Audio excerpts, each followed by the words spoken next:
লড়াই করে বাঁচতে চাই।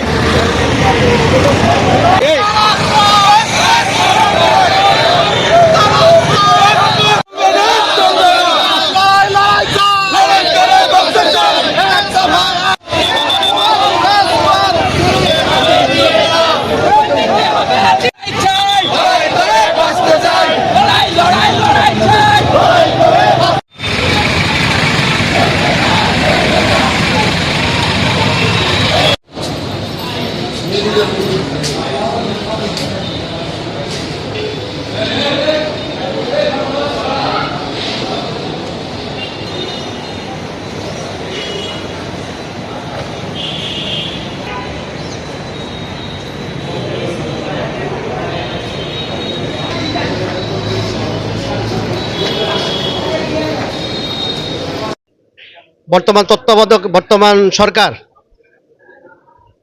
নবম পে কমিশন বাস্তবায়নের জন্য একটা কমিশন গঠন করছে। উক্ত কমিশন সুপারিশ জমা দিছে। সুপারিশ জমা দেওয়ার পরে এখন নিয়ম অনুযায়ী গেজেট হওয়ার কথা। তো গেজেট প্রকাশের পূর্বক্ষণে মাননীয় জ্বালানি উপদেষ্টা মহোদয় একটা বক্তব্য রাখছেন যে নির্বাচনের পরে যে সরকার আসেন ওনারা দিবে, আমরা দিব না। এর পরিপ্রেক্ষিতে সারা বাংলাদেশের কর্মচারী বিক্ষোভে ফেটে যায়। কারণ আমরা আপনাদের কাছে চাই নাই, আপনারা নিজেরাই পে কমিশন গঠন করছেন এবং ওনারা নিজেরাই সুপারিশ জমা দিচ্ছেন মাননীয় প্রধান উপদেষ্টার কাছে। এখন বাস্তবায়নের পূর্বক্ষণে এই মুহূর্তে এটা বলাতে সারা বাংলার কর্মচারী, বাংলাদেশ সরকারি কর্মচারী দাবি আদায় ঐক্য পরিষদের ব্যানারে প্রায় 50টা বেসিক সংগঠন একত্রিত হয়ে 1 ফেব্রুয়ারি থেকে 3 ফেব্রুয়ারি পর্যন্ত 2 ঘন্টা বিক্ষোভ কর্মসূচি ঘোষণা করছে। এবং এই 3 তারিখের মধ্যে কিছু না ফলপ্রসূ কিছু না হলে তাহলে আগামী 6 ডিসেম্বর ঢাকা মহাসমাবেশে ডাক দিয়েছেন। ওই সমাবেশে আমরা সবাই উপস্থিত হবে। এই প্রেক্ষিতে আমাদের আজকের এই কর্মসূচি।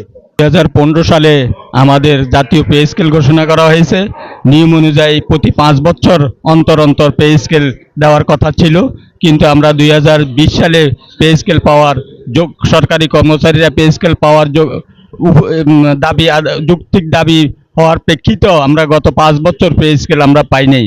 আমাদের যথেষ্ট আশা ছিল, সব বাংলাদেশের সকল সরকারি কর্মচারীর একটা আশা ছিল যে আমরা বর্তমান যে তত্ত্বাবধায়ক সরকার আছে ওই সরকার আমাদের পে স্কেল দেবে, এবং সেটা ওনারা আমাদেরকে আশ্বাস দিয়ে পে স্কেল কমিশন গঠন করেছেন এবং পে স্কেল কমিশন তা একটা রিপোর্ট সরকারের কাছে জমা দিয়েছেন।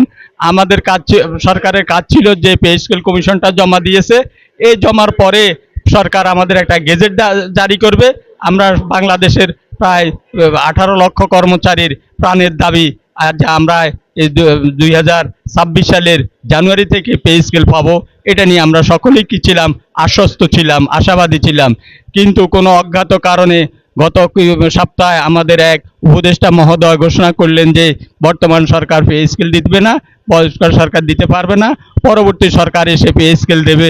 এতে আমরা বাংলাদেশের 18 লক্ষ মানুষ, 18 লক্ষ সরকারি কর্মচারী তারা আশাহত হয়েছে, এবং বাংলাদেশের 18 লক্ষ কর্মচারী গত 3 দিন 2 ঘন্টা কর্মবিরতি সহ বিক্ষোভ কর্মসূচি পালন করেছে কেন্দ্রের নির্দেশনা অনুযায়ী।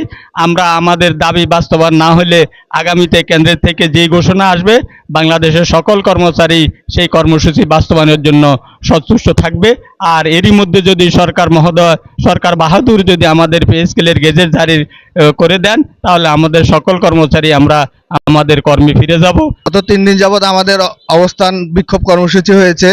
সদাশয় সরকার যদি এর মধ্যে আমাদের দাবি মেনে না নেয়, আমাদের দাবি যদি পে স্কেলের দাবি মেনে না নেয়, আমরা জাতীয় কর্মসূচির অংশ হিসাবে 6 তারিখ শুক্রবার ঢাকা শহরে মুখা মিছিল এবং প্রধান উপদেষ্টার কার্যালয় বরাবর আমাদের দাবি আদায়ের আন্দোলন কর্মসূচি চলবে। সারা বাংলাদেশ থেকে বিভিন্ন বিভাগ, জেলা, উপজেলার কর্মচারীরা, বিভিন্ন অধিদপ্তর, পরিদপ্তর, বিভিন্ন পাবলিক বিদ্যালয়, মেডিকেল কলেজ এবং স্বায়ত্তশাসিত প্রতিষ্ঠানের সকল কর্মচারীরা জাতীয়ভাবে সেই কর্মসূচিতে অংশগ্রহণ করবে। আমরা সদাশয় সরকারের কাছে আহ্বান করব এরই আগে আমাদের এই দাবি যেন তারা মেনে নেয় এবং গেজেট প্রকাশ করে। আমাদের এক দফা এক দাবি, পে স্কেলের গেজেট। ধন্যবাদ।